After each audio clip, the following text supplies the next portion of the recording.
menebaknya pemain keturunan di timnas Indonesia sempat menuai cibiran. Negara seperti Vietnam maupun Malaysia kerap nyinyir dengan keberadaan para pemain naturalisasi di timnas Garuda. Ya, mungkin mereka iri kali ya. Pasalnya pemain keturunan yang kini sedang menunggu untuk dinaturalisasi maupun yang sudah membela Panji Garuda, kualitasnya memang bukan kaleng-kaleng. Mereka kelasnya sudah Eropa. Mereka tak hanya jadi ban serep di klubnya, namun punya banyak pengaruh.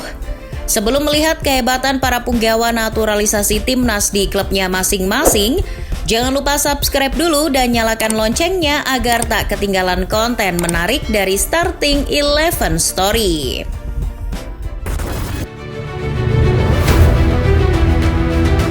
Baru-baru ini gelandang andalan timnas Tom Haye menjadi dewa penyelamat bagi Heerenveen di Eredivisie. Peristiwa itu terjadi di lanjutan Eredivisie pada awal April 2024 saat melawan FC Twente. Saat laga akan berakhir dengan kemenangan Twente 3-2, Tom Haye di menit 57 mampu mencetak gol penyama kedudukan lewat titik putih. Yang lebih spesialnya lagi, gol yang dipuji oleh pelatih Kees van Wonderen itu dicetak di hadapan pemain yang menolak naturalisasi timnas, Mies Hilgers. Selain keberhasilan Tom Haye menghindarkan klubnya dari kekalahan atas Twente, ia juga menorehkan rekor spesial musim ini. Haye kini total mengemas 4 gol untuk Heerenveen. Belum pernah Haye mencetak gol sebanyak itu di Eredivisie. Musim ini, gelandang kelahiran Amsterdam itu juga hanya absen 2 kali saja di skuad besutan Kees van Wonderen. Ia kini sedang berjuang mendongkrak Heerenveen dari papan tengah klasemen Eredivisie.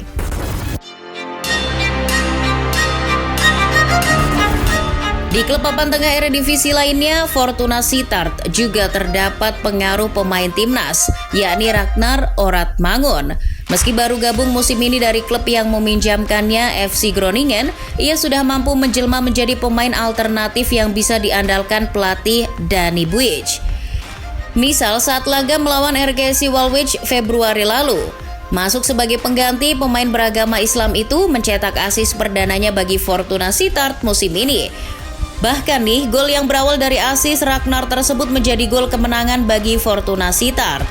Tak hanya itu, pengaruh Ragnar juga terlihat saat menghadapi klubnya Kelvin Verdong, NEC Nijmegen. Di laga tersebut, Ragnar mampu tampil apik membantu timnya terhindar dari kekalahan. Tampil sebagai starter, Huskort mencatat Ragnar melepaskan 5 tembakan tepat sasaran dan 4 kali melakukan tackle bersih. Meski tak cetak gol, penampilan Ragnar di laga tersebut dipuji oleh Danny Buij. Buij juga mengatakan bahwa pasca membela timnas Indonesia, kepercayaan diri Ragnar makin bertambah.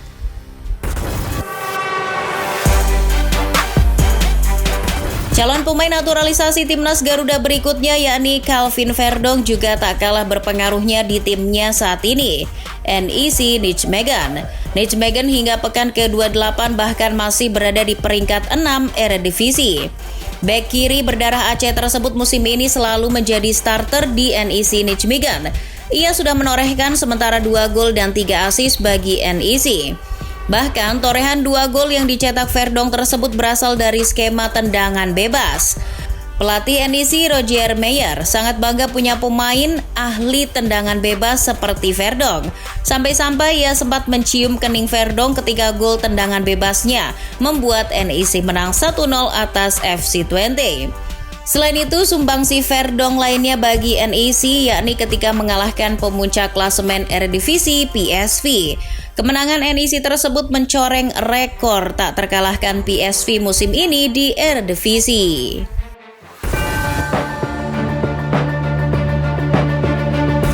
Selain Kelvin Verdong, ada pemain keturunan lain yang santer dikabarkan akan segera dinaturalisasi timnas yakni Emil Audero Mulyadi.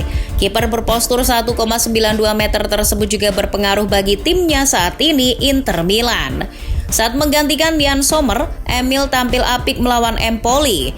Meski sebagai kiper pelapis yang sering diremehkan kualitasnya, Emil mampu membayar kepercayaan Simone Inzaghi dengan beberapa penyelamatan krusialnya di laga tersebut serta meraih clean sheet. Hal itu membuat publik Giuseppe Meazza makin takjub padanya. Bahkan beberapa fans Inter ada yang membandingkan kualitas kiper nomor 2 Inter itu lebih baik daripada kiper utama AC Milan, Mike Migno. Selain kemenangan atas Empoli yang membuat Nerazzurri makin kokoh di puncak klasemen Serie A, rekor clean sheet La Beneamata di Serie A juga bertambah menjadi 19 kali berkat Emil. Ya, bukan tidak mungkin di laga-laga berikutnya jika Sommer belum fit, Emil bisa terus dipercaya Simone Inzaghi di sisa laga Serie A musim ini.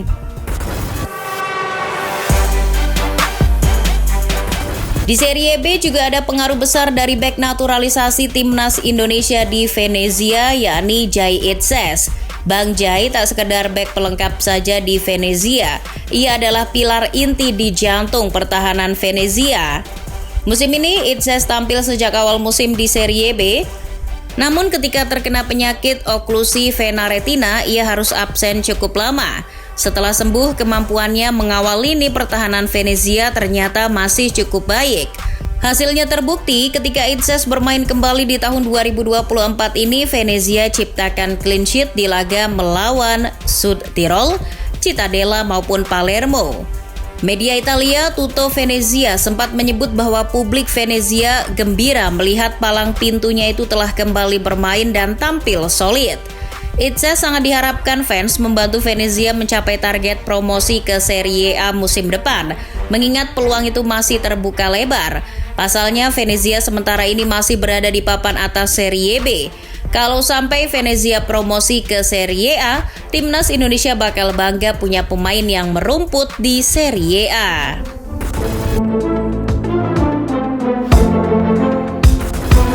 Di Liga Pro Belgia ada pemain naturalisasi timnas Indonesia yang berpengaruh di klub KV Mechelen, yakni Sandy Walsh. Sejak gabung tahun 2020 lalu sudah banyak sumbangsih yang diberikan pemain kelahiran Brussels ini.